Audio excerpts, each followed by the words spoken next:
morality objective or subjective?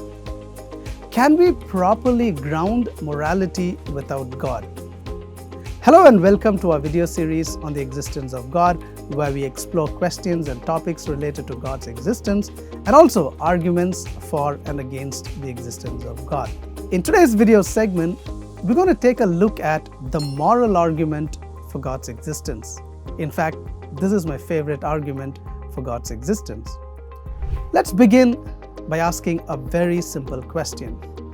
Do objective moral values and duties exist? If they do, then it provides a great argument for the existence of God. How so? Philosopher and Christian apologist Dr. William Lane Craig formulates this argument in 3 simple steps. First, if God does not exist, then objective moral values and duties do not exist. Second, objective moral values and duties do exist. Therefore, the logical conclusion is God exists. Now, this is a deductive argument, which means that if the 2 premises are true, then the conclusion follows logically. So the question is, are the 2 premises true? Let's take a look at each of the premises. The first premise says, if God does not exist, then objective moral values and duties do not exist. I want you to carefully think about it. If God does not exist, then what basis is there for moral values? In other words, does humanity possess inherent moral worth if God does not exist? Think about this. If God does not exist, human beings are merely a collection of atoms and molecules formed accidentally from dust through random biochemical processes. But if it's true that humans are merely chance arrangements of atoms and molecules, then there's no logical reason to believe in their intrinsic moral value. Renowned atheist Richard Dawkins is absolutely right when he says, and I quote, "There is at bottom no design, no purpose, no evil, no good, nothing but pointless indifference. We are machines for propagating DNA. It is every living object's sole reason for being." End quote. So from an atheistic standpoint, as rightly put forth by Dawkins, moral values are seen as byproducts of evolution and societal norms, similar to the survival-driven cooperative behaviors that we see in animals. Given different social conditions, we would have completely distinctive characteristics. That is exactly what evolutionary biologist Charles Darwin pointed out in his Descent of Man. And I quote, "If men were reared under precisely the same condition as hive bees, there can hardly be a doubt that our unmarried females would, like the worker bees, think it a sacred duty to kill their brothers, and mothers would strive to kill their fertile daughters, and no one would think of interfering." End quote. So logically speaking, there is nothing special about human beings according to naturalistic atheism.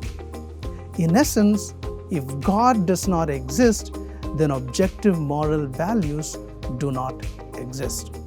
Now, what about moral duties or obligations?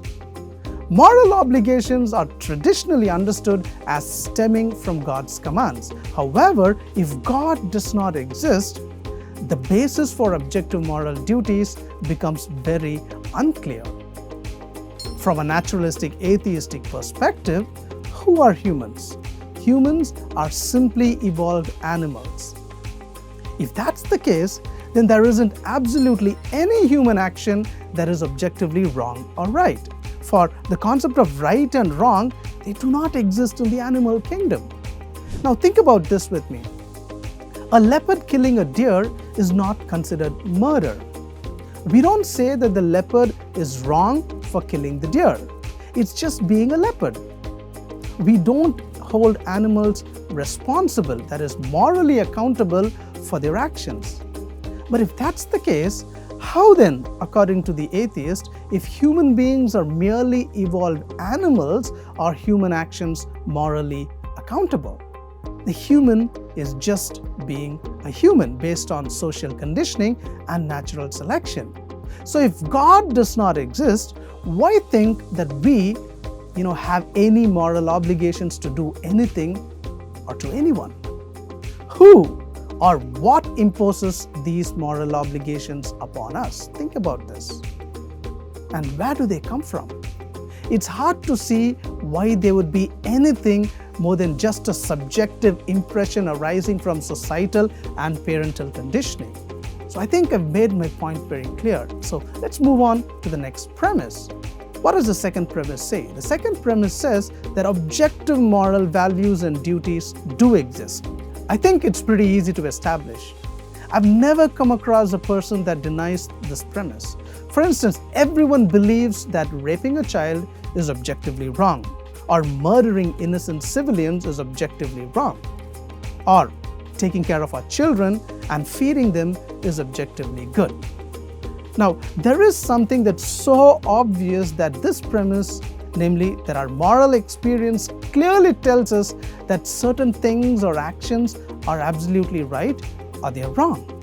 So premise 2 goes without saying. It's so obvious. It's true. So from the truth of these two premises, whether we like it or not, it logically follows that God exists. Now, I think this is a very powerful argument for God's existence. So thank you so much for watching, and if you like this video and enjoy content such as this, don't forget to subscribe to this channel and share it around. See you in the next episode, and God bless you.